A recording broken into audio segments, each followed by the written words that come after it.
okay, which are a little more complicated. So that's the typical way people do it. It's called no slip, which is fluid does not move at the contact line. So you have something like this. If I draw a fluid profile, velocity profile across that wing, it might look something like that. Velocity is 0 exactly on the wing, and then above it can go. Okay?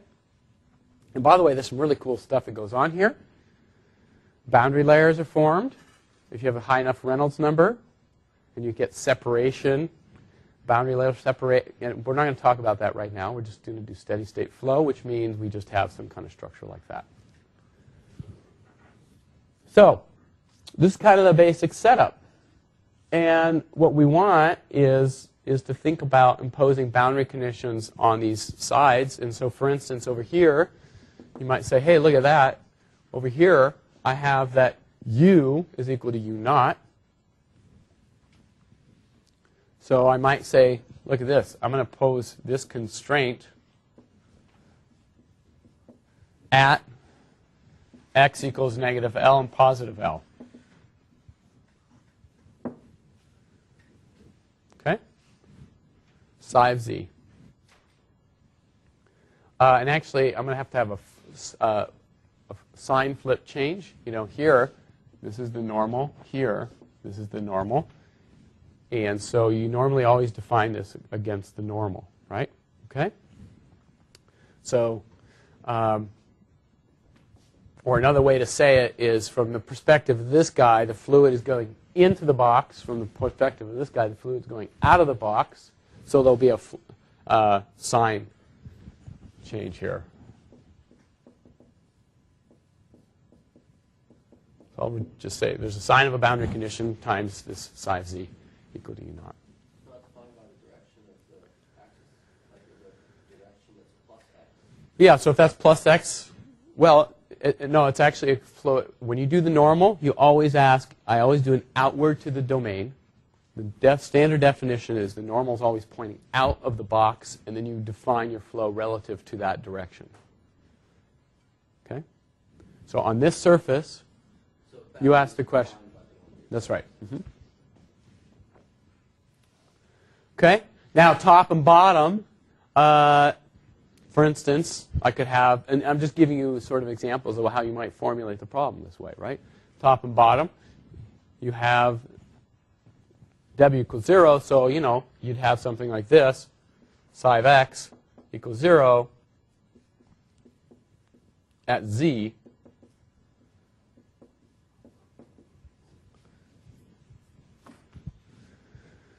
Okay? So I've imposed some conditions on the derivatives at the boundaries. Not a big deal. There it is. The bigger deal is what's going on there. So the bigger deal here is that what I got to do now is impose what is called a no-slip boundary condition on that wing. Okay? All right. So let's do that over. Sure, let's do it here.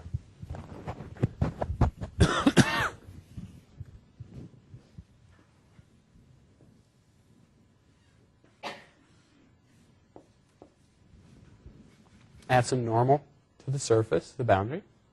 And no slip means that right at this boundary point, U and W are both 0. Okay?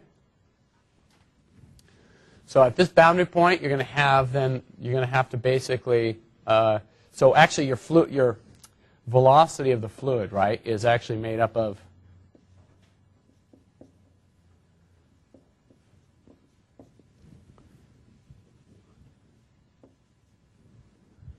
right? So this is actually the velocity of the fluid, and you want basically V dot N Z. Yep, sorry.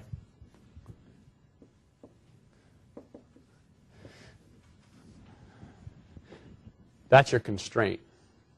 And you can always rewrite U and W back in terms of the stream function. Okay? So this is the kind of constraint you have. This is called no-slip boundaries.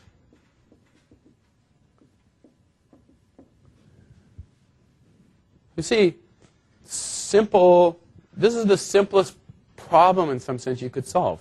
And yet at the same time, it's fairly complicated. Think about this boundary. Everywhere I go locally, it depends on how that normal is pointing. And I have a fairly simple condition, but it's going to have a great impact upon what we actually try to do solving this thing computationally. Okay?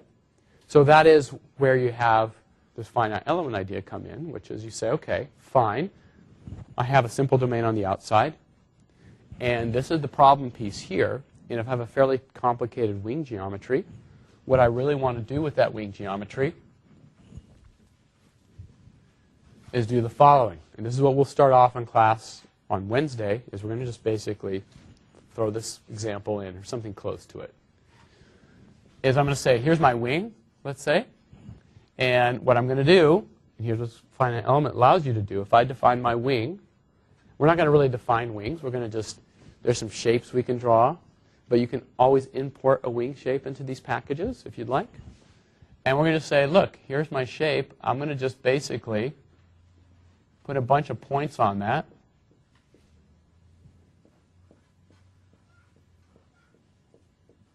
However you define that. And then what are you going to do? Triangulate. Triangularize. Triangulates to find, no, so it's different. Okay? There's no cell phones here. All right. Right? You're going to start making a triangle grid off of those wing shapes.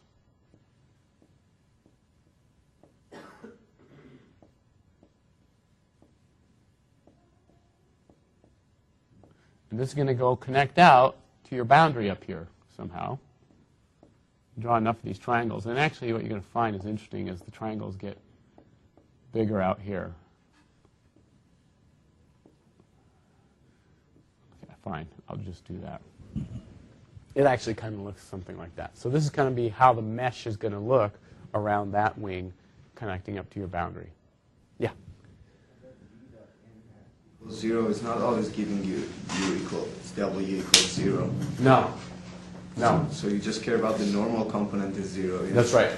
That's right. Yeah, in fact, this is a pretty tricky boundary itself, this boundary condition itself, right? Because it's not telling you anything. It's the dot product that matters, which means it's the u and it's the combination of these two components dotted with whatever direction this is facing, that has to be 0, not individual u and v. U and w being. No, but that's not no-slip. Was that? That's not no-slip. It's not a what? No-slip boundary condition.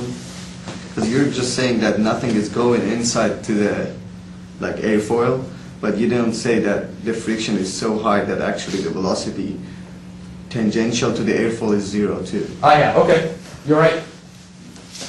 So you need v dot t hat equals 0 too. That's right. So, okay, yeah, you're right. So this is a no penetration condition. No fluid can come in to the boundary, right? So this is saying nothing's coming in or out, but you need more than that, which is you need, not only that, you need the tangential component.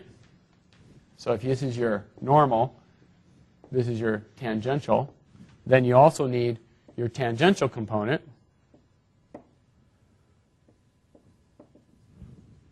to 0 as well. Thanks. Okay? And in some sense, part of what we're going to do, we're not even going to address this problem directly so much as what we're going to do is just set up generic way to play around with the code. Okay? So this is more the fact that you want to, when you see this setup, right, this simple little foil inside a very simple flow creates all kinds of problems for you. It's a little bit of drama for solving this thing. Okay? And this is the discretization, and here's where all the complication comes. Okay? But you can handle it. You first need a good way to define that curve, and once you define it, the nice thing is finite element mesh will just simply wrap itself around that beautifully. Okay? For even if you make a very complicated geometry. Okay? I mean, you can even do much more interesting things, right, with this finite element code, which is, yes, you do have a very simple equation out here, but you can imagine